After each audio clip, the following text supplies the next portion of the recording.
Assalamualaikum warahmatullahi wabarakatuh. Kami SMP Islam Regis mengadakan perjalanan wisata edukasi ke Jakarta, tepatnya ke Museum Tekstil dan Hutan Mangrove Pantai Indah Kapuk. Destinasi pertama yang dikunjungi adalah Museum Tekstil yang terletak Jakarta Pusat.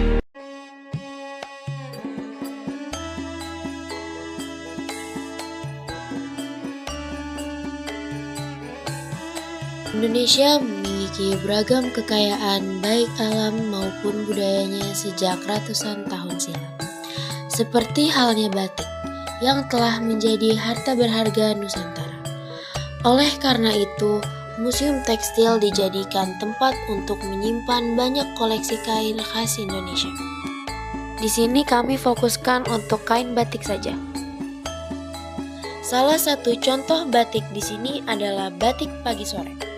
Saat masa penjajahan Jepang tahun 1940-an, membatik sulit mendapatkan kain dan mahal harga kainnya. Pembatik inisiatif membuat dua motif dalam satu kain, dengan tujuan menghemat kain serta bisa digunakan dalam dua kali kegunaan.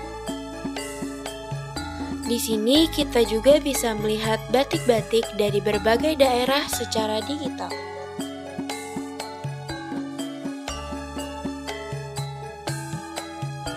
Kita juga dapat mencoba kain batik yang sudah dijadikan pakaian secara digital. Kain batik yang sudah dijadikan pakaian merupakan salah satu cara untuk melestarikannya. Kita lanjut masuk ke galeri batik.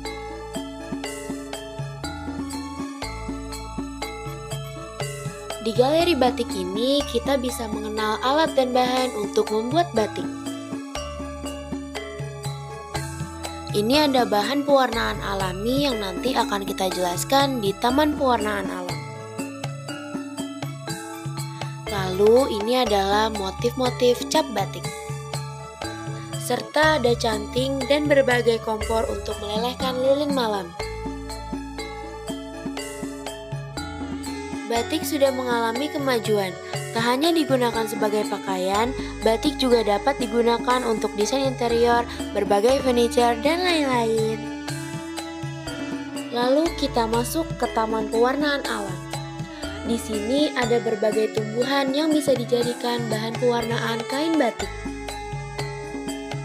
Daun jati menghasilkan warna merah, buah kesumba menghasilkan warna orange, bunga telang menghasilkan warna biru keunguan, bunga sepatu putih menghasilkan warna kuning, dan daun kapuk menghasilkan warna abu-abu.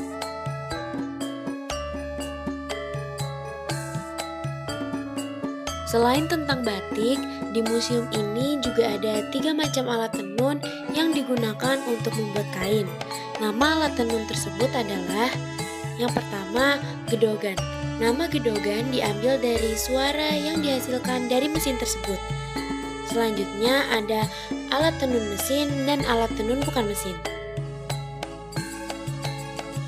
Selanjutnya kita menuju ke pendopo batik. Di pendopo ini kita dijelaskan tahapan-tahapan dalam membatik.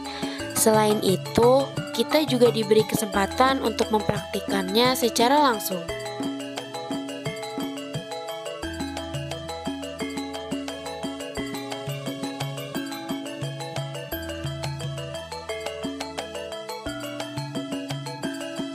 Kalau kalian ingin mengetahui sejarah Museum Tekstil itu sendiri, kalian dapat membacanya di sini.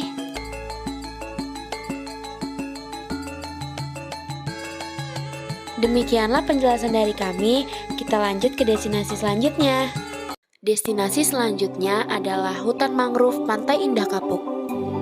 Di sini kelompok kami mewawancarai salah satu narasumber yang ada di wilayah Hutan Mangrove.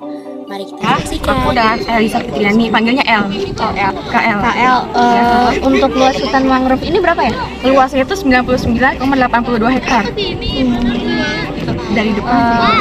Untuk di Indonesia ada berapa jenis hutan mangrove? Kalau misalnya di Indonesia aku kurang tahu ya. Kalau misalnya di sini itu kan bakau itu jenisnya ada 3. Api kelata, terus mikro apa yang lain? Aku lagi mikrona. Oh, gitu. Nah, satunya lagi itu dosa. Oh iya. Nanti aku kirim deh nomornya siapa, oke?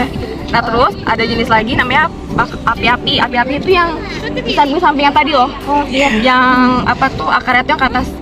Nah itu beda lagi. Terus bagaimana cara menanam pohon mangrove dan berapa lama pohon mangrove itu hidup? Nah sebenarnya tuh pohon mangrove yang sering kita tanam itu jenis bakau. Oh iya. Bakaunya itu stilosa yang tadi aku sebut itu, antara 3 itu. Nah jadi buahnya tuh yang kayak panjang-panjang itu tuh. Nanti mereka tuh jatuh sendiri.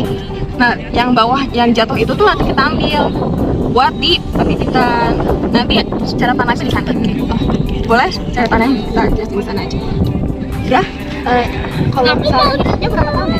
Kalau hidupnya ini kurang lebih udah ada 15 tahun lebih ke atas gitu. Jadi kalau misalnya masa pertama tanam itu kita tunggu penyemaian itu antara 3 bulan sampai 6 bulan baru bisa ditanam gitu. Dan kalau misalnya udah selesai ditanam, kita nggak usah ngapa-ngapain lagi karena pohon bakaunya itu tuh langsung kena air, kita gitu lagi. Tanamnya tempatnya lagi. Sama-sama. Hutan mangrove atau yang akrab disebut hutan bakau adalah hutan yang tumbuh di atas rawa yang terletak di garis pantai. Hutan mangrove memiliki peranan penting dan sangat bermanfaat bagi penduduk sekitar pantai dan lingkungan itu.